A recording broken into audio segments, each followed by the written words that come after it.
To lowcarbrecipe-ideas.com. Today we're going to make an apple crisp. It's almost American Thanksgiving coming up. We have lots of apples in the fall, which are lovely, but we're not going to use just apples. We're going to use something else. We're going to use an oppo squash. It's a gourd. I will explain a little bit more once we get into the recipe, but that's going to be our substitute for most of our apples in our apple crisp. So let's get started and I'll show you how to make it. So the first thing we're going to do is we're going to get our apples and our oppo all ready to go for our filling for our apple crisp. And an oppo, here is one right here. Now when you're buying them, they suggest that you buy them that they're smaller. They still have the stem on them and you don't feel any mushy spots, and they don't have any dents or anything in them. So what I've already done is I've peeled mine, and I'm gonna kind of give you a little demonstration here. So I've peeled 2 small apples, and they were approximately this size. They weren't very big because the carb count is higher in the apples, so I'm putting some apples in there just to help have that apple crisp flavor with the oppo squash. And I've already cut up the squash, and I didn't cut up the whole squash.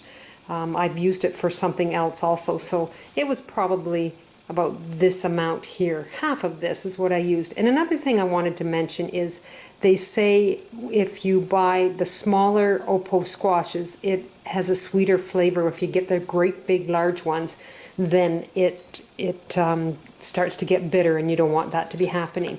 So here's another thing you need to know is in the center there's a bunch of seeds in the wider part of the oppo squash, and they are so small and soft that you're not going to realize they're even in there. Like I can peel one out if I, there, see there's a small one there, and they're very soft. They have moisture in them, and you can use them totally. So you're just going to take your oppo squash, and you're going to slice the rest of it, and then just make them into like 4s, and then do them into 8s or whatever, and that's basically how you slice up your oppo squash. So I'm going to take and put my squash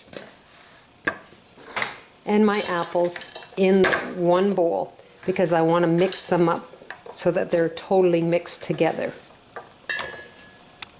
So we're just going to mix these up so you have your apples mixed in with the oppo squash. And then I'm going to take and use a 1/3 cup of erythritol. Now, when I was at the bulk barn here in Canada, Ontario, they had erythritol and stevia mixture also, and I've used it also, and it's lovely. So you could use that, or you could use xylitol. Those are the ones that I highly recommend. They are a very good sugar substitute to be using, and it doesn't make your blood sugar rise. So we're going to mix that all up.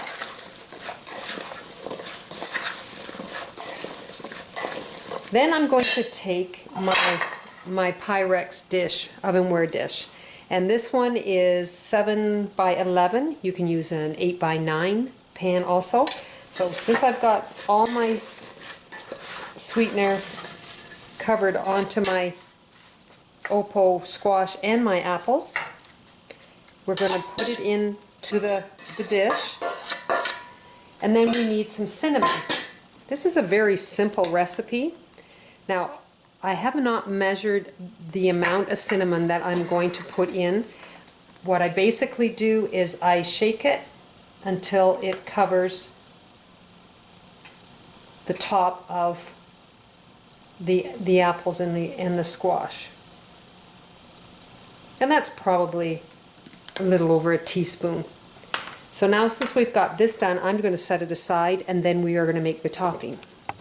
Now for the topping, we are going to use 3/4 cups of oats, rolled oats, and we are going to put in a 1/4 cup of almond flour, almond meal.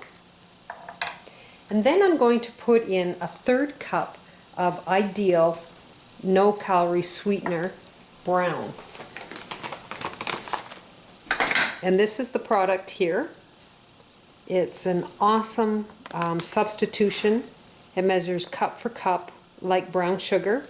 It has a nice flavor, and our carb count, I don't know if you can see that or not, but our carb count is 1.5, and then there's xylitol in there of 1 gram per 1 teaspoon.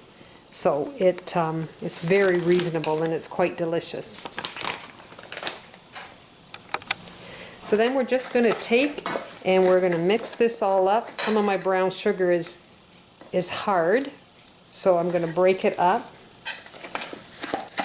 give it a good stir, and then we're going to add a 1/4 cup of soft butter.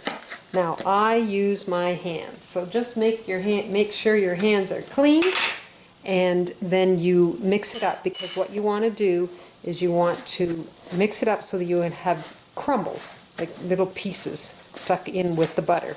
So I will mix this up, and we will get ready to finish our video. So then when I'm finished mixing, I just kind of use a spoon and scrape it off my fingers. Just make sure you wash your hands before you do all this. Now we're going to slide in our ovenware dish with our apples, and we're going to spread the topping on top.